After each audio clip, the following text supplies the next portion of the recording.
লাগা না লাগা সেটি তো আমার বিষয় নয়, সেটি আমার। আপনি কথা বলবেন না, আপনি এখানে দাঁড়ান। ভিডিও করতেছেন? হ্যাঁ, ভিডিও করছি। আপনি আপনি আমাকে ধরবেন না, আপনি দূরে থাকেন। আপা, উনি বলেছে আমার লেবাসটা ভালো না। উনি লেবাসের কি দেখলেন? আগে ঘুরে দেখেন। আমার লেবাসটা সারা দুনিয়ার মানুষের জানে।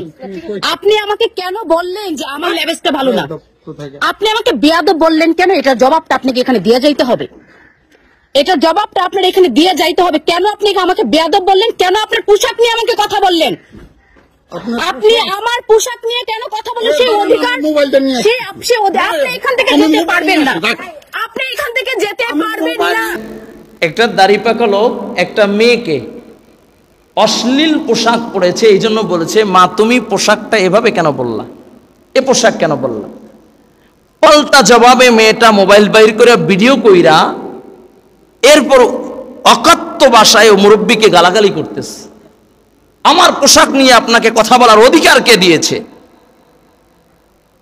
অথচ তার বাবার বসি। ওই মুরব্বী লোকটা তার বাবার বসি, তাকে বলে যে আমার পোশাক নিয়ে আপনাকে মন্তব্য করার অধিকার কে দিয়েছে? আপনাকে আমি আইনের আওতায় আমি দাঁড়াবো, আইনের কাঠগড়ায় আমি দাঁড়া করাবো। বড় আশ্চর্য হয়ে গেলাম যে একটা ভালোর দিকে ডাকলেও তখনও অ্যালার্জি শুরু হয়ে যায়, ঠিক কিনা জোরে বলেন? অথচ এই মেয়েটাই যখন দর্শিত হবে, এই মেয়েটাই যখন লজ্জা লম্পট দেখাতে দর্শিত হবে, তখন এই রাস্তায় দুয়ারে দুয়ারে মানুষের কাছে বিচারের জন্য দৌড়াবে, ঠিক কিনা জোরে বলেন? নাকি ভুল বললাম?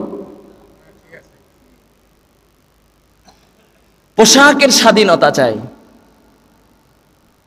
ইসলাম মেয়েদেরকে যে স্বাধীনতা দিয়েছে, আল্লাহর কসম একবার, আল্লাহর কসম দুইবার, আল্লাহর কসম তিনবার, তাম বিশ্বের যত বামপন্থী আছে, যত রামবাম আছে, তারা কশিনকালে স্বাধীনতা, যে স্বাধীনতা মুসলিম নারীদেরকে দিতে পারে না, পারবেও না, ঠিক কিনা জোরে বলেন? একটু কথা বলি যেহেতু আসছে। আম্মা জান আয়েশা সিদ্দিকা রাদিয়াল্লাহু তাআলা আনহা বলেন, আমার যখন পিরিয়ড অবস্থায়, আমি যখন নাপাকি অবস্থায়, তখন আল্লাহর হাবিব সাল্লাল্লাহু আলাইহি ওয়াসাল্লাম, আমি যেই প্লেটে খানা খাইতাম সেই প্লেটেই আল্লাহর নবী আমার সাথে খানা খেত। সুবহানাল্লাহ। শুধু তাই না, আমি যেই হাড্ডি চুইসা রাখতাম সেই হাড্ডি নবী চুষত। এখন আসেন, ইসলাম মেয়েদেরকে সম্মান বাড়াইছে না কমাইছে?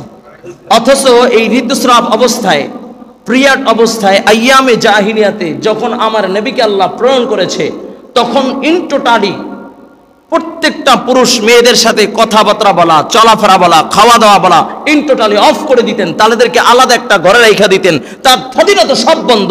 কিন্তু আল্লাহর হাবিব বলেন না, ঋতুস্রাব এটা তার অসুস্থতা, এই অসুস্থতা এটা তার শরীরের নাপাক রক্ত, প্রয়োজন রক্ত বের হয়ে যায়, এই জন্য সে লোক হিসেবে তার কোনো দোষ না, এটা তার ইসলামের একটা, ইসলামে এই বিধানটা তার আছে।